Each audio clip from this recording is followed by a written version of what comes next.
Maka saat minta itulah ada posisi yang paling tinggi untuk meminta, yang bebas kita memohon. Dalam berdiri terbatas, ruku terbatas. Sekarang yang selanjutnya itu yang paling dahsyat, sangat luar biasa. Itulah sujud. Maka kita diminta sujud, turun, ruku, kemudian yang tidak, kemudian sujud. Kita lihat, tahan, up, berhenti. Ini pakai lutut, boleh ya? Boleh. Masih ingat dalilnya? Abu Daud nomor hadis 838 dari Wa'il bin Hujr. Boleh juga pakai kedua telapak tangan turun. Jadi begitu mau turun, telapak tangan dulu, ya, baru kemudian lututnya, baru turun. Dan gak usah berdebat. Yang pakai telapak tangan sahabat Abu Hurairah, yang pakai lutut Wa'il bin Hujr. Wa'il pakai lutut, Abu Hurairah pakai telapak tangan, dua-duanya sahabatan. Ya, dan dua-duanya sahabat dan mulia di hadapan Nabi. Anda sahabat bukan, tabi'in bukan, ulama bukan, satu lutut satu telapak tangan ribut gitu kan. Anda siapa?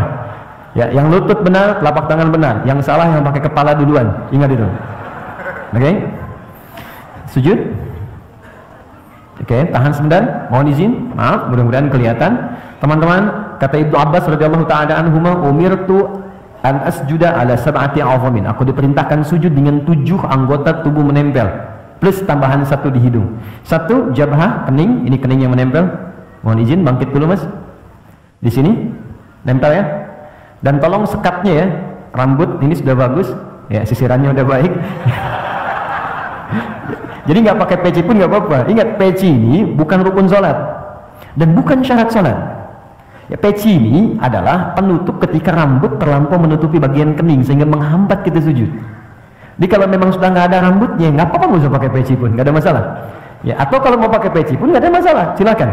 Ya, jadi dan yang paling penting itu nggak ada penghalang yang langsung menghalangi rasa sujud, kecuali hal yang ringan. Kalau ringan itu seperti mukena untuk perempuan, ya, atau misalnya kain tertentu seperti sejadah, boleh, sepanjang nggak terlampau empuk.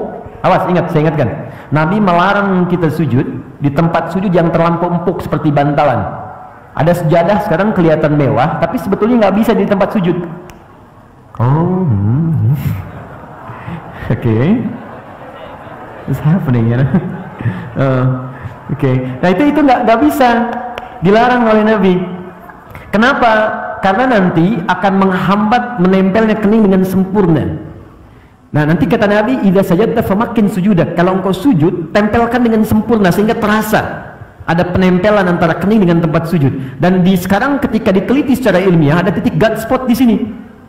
Itu enak, jadi kayak kita tuh kayak sujud itu kayak mengalir ke puncak ke dalam kepala kita, ke bagian yang tengah ini. Dan biasanya kalau awal-awal belum sempurna itu agak pusing dulu awalnya, setelah itu nikmat. Ya, itu yang pertama jabah. Dan ini mohon izin, jangan sampai berdoa dulu sebelum yang 7 ini sempurna. Jadi begitu kening sudah menempel, yang kedua telapak tangan, 2 telapak tangan, jadi hitung 3, 1, 2. Kemudian selanjutnya 2 lutut, 3 tambah 2 5, lutut 2. Selanjutnya jemari di 2 telapak kaki, tambah 2 7. Nah, untuk jemari khusus spesial, mohon izin menghadap ke arah sini sujudnya. Makasih, jazakallah khair. Fokus baik-baik, lihat teman-teman, saya ingatkan lagi, sangat bagus, sangat bagus. Kakinya nutup, bukan terbuka begini. Oke, tutup seperti ini. Kemudian jemarinya dilipat begini. Ya, nanti manfaatnya banyak.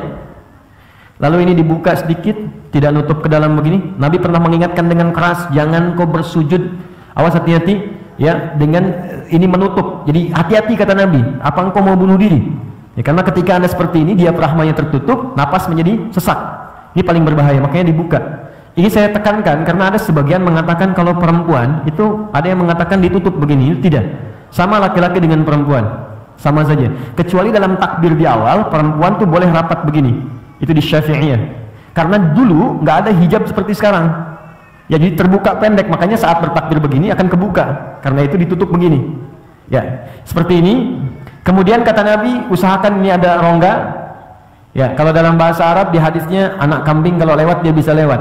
Tapi anak kambing itu ukuran bagi orang Arab kecil. Bagi kita mungkin anak kucing gitu kan, atau kucing. Jadi kalau sekarang Anda sudah diminta anak kambing lewat ukuran kita, orang sekarang mungkin nggak akan pernah lewat. Poinnya ada jeda. Sekarang bangun Mas, izin. Perhatikan baik-baik. Tanya apa sih? Oke, fokus dalam sujud. Saya mau masuk ke bangkit dari sujud. Dalam sujud, ketika Anda kemudian ingin sujud, itu perintahnya langsung dibocorkan oleh Nabi rahasianya.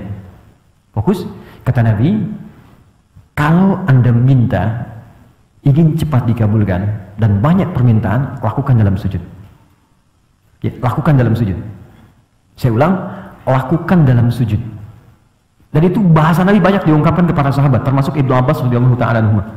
Ya, idza sajadta fa'aksir doa. Kalau engkau sujud, maka perbanyak doa dalam sujud.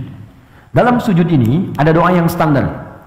Yang standar yang saya ajarkan di pertemuan lalu, ya subhana rabbiyal a'la, atau subhana rabbiyal a'la wa bihamdi, atau subhanakallahumma bihamdika Allahumma ighfirli. Setelah itu baru pembuka.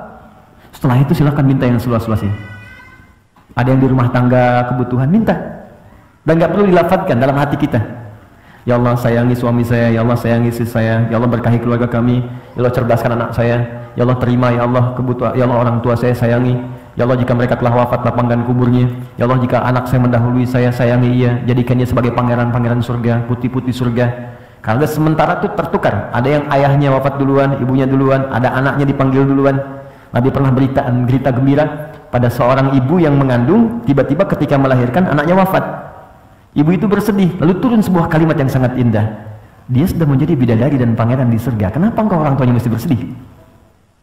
Dan kalau orang tuanya benar, beramal dengan sempurna, maka anak itu akan menghijab dia dari neraka.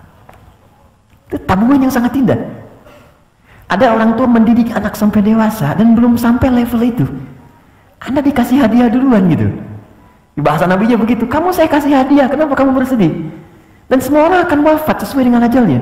Ima sekarang atau besok. Kamu menangis pun tidak akan menghentikan ajalnya tiba. Tapi engkau berjuang, engkau mengandung, engkau berdoa, dan engkau menginginkan anakmu baik, aku kabulkan. Dan dia akan menghijab engkau sampai di akhirat. Cuman jangan sampai engkau berpisah dengan dia. Anakmu sudah fitrah baik, engkau berbuat maksiat. Makanya orang tua yang menjaga kesolehannya, walaupun misalnya nggak sempurna seperti orang lain, nggak hafal Quran, banyak sahabat Nabi nggak hafal Quran, nggak rajin tahajud, dia mengerjakan sholat fardu, dia mengerjakan sholat sunnah, mencoba lebih baik lagi, semampu dia lakukan, kemudian dia wafat, dan dia punya tabungan itu, maka kata Nabi, anak itu akan menghijab dia dari neraka. Ya, Islam itu kadang dibacanya pakai dalil gitu, dan pakai jiwa. Kalau iman kita ikuti, maka akal akan mengikuti itu. Nah, yang paling menarik minta dalam sujud, jangan sia-siakan. Makanya Nabi itu lama sujudnya. Banyak orang salah persepsi, mengira sujud terakhir yang paling lama. Yang hanya lama. Padahal setiap sujud itu lama. Cuman yang terakhir itu kenapa lebih lama? Karena Nabi itu rindu menuju sujud berikutnya. Menunggu sujud berikutnya itu lama, Bu. Ya, karena waktu sholat yang berikutnya kita harus ditunggu. Gini, Anda sedang mencintai seseorang, berpisah beberapa saat kan nunggunya lagi lama kan? Anak mau pergi nih, kita sangat mencintai anak kita. Dan dia baru kembali pekan depan, nunggunya lama kan? Makanya di bandaranya tungguin. Sampai pesawatnya naik, diliatin, Garudanya udah terbang, padahal naiknya pakai Emirates sebenarnya kan. Diliatin, sama Nabi itu tidak ada puncak kerinduan kecuali saat sholat ketika menghadap Allah. Makanya sujud terakhirnya lama karena beliau mengharapkan perjumpaan sujud kembali. Nah, untuk kitanya doa yang diperbanyak. Tapi ingat, ini pengantar kepada duduk di antara dua sujud. Saya akhiri pengantarnya. Sujud bukan sekedar meminta kita untuk berdoa, tapi itu adalah puncak kepatuhan yang paling dalam sebagai ikrar komitmen kita kepada Allah, supaya kita benar-benar patuh dalam hidup ini dari ujung kepala sampai ujung kaki. Anda bayangkan, ruku saja, ruku benar, komitmen patuh kita, Allah akan angkat derajat kita. Maka bagaimana dengan orang yang komitmen dari ujung kepala sampai ujung kakinya akan patuh kepada Allah?